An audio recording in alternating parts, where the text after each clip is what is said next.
What if your surgeon wants to operate on has a 66% chances of healing on its own?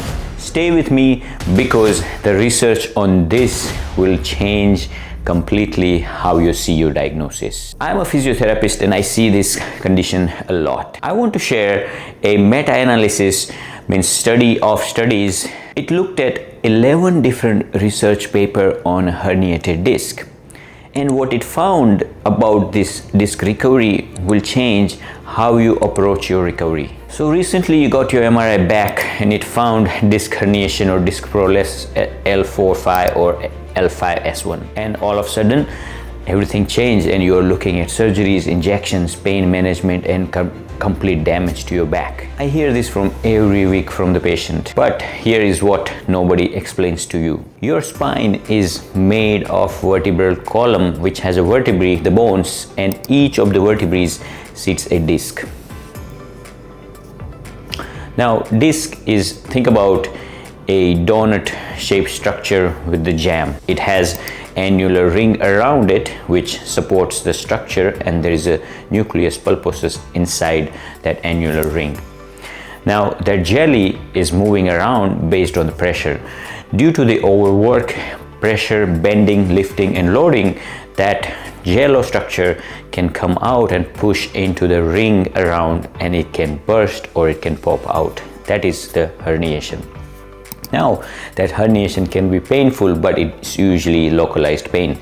If that herniation is pushing into the spinal column or a neurological structures like a nose, it will create sciatica or radiating shooting pain. So when that nucleus pulposus usually is sitting inside the disc bulges out or herniates and comes into the spinal column space where there is epidural space.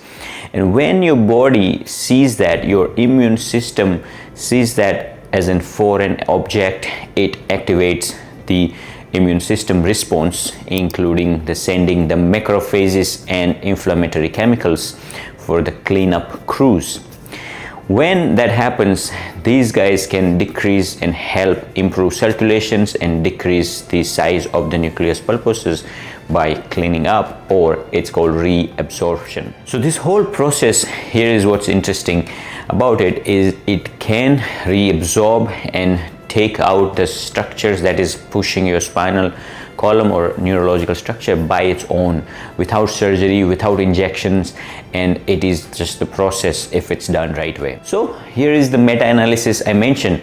So it pulled the data from 11 studies about the disc herniation, and it found that 66% of the disc herniation reabsorbed spontaneously, meaning it shrank or it came down and decreased the pressure on its own. Patient who did conservative management, not surgery, conservatively.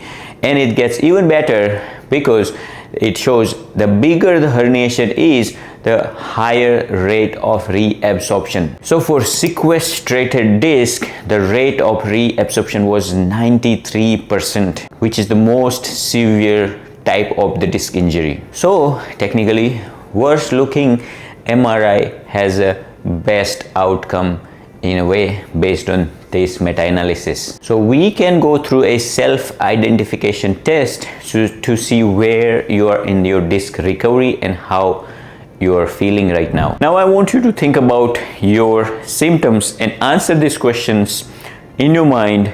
Take your time honestly. So the question number 1 is your leg pain better in one position and worse in the other position? Has your pain changed slightly since you started feeling them, even a little bit? Is there any position, even laying down, decreases the pain a little bit?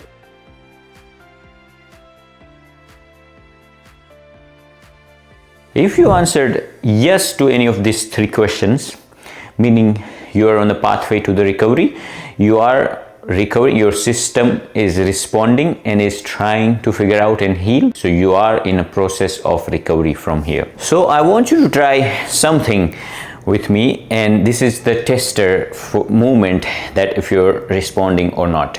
So I want you to get onto the floor or the bed. If you can go safely, if you can't, we are not going to do it. If you can go safely, relax your arm, lay down on your tummy and relax your shoulder, head and everything. Here I want you to stay there, relax, breathe out and stay there for 60 to 90 seconds. Now after 60 to 90 seconds, I want you to feel one thing, only one thing. If your leg pain that goes into your buttock or into your hamstring or into your calf is decreasing or it's coming up. If it's coming up in your back or it's decreasing even slightly, little bit, that means the whole process is called centralization of the pain, meaning you're trying to get the pain towards more central areas, and that would be the first goal. So this is telling me that your nervous system is on not locked position.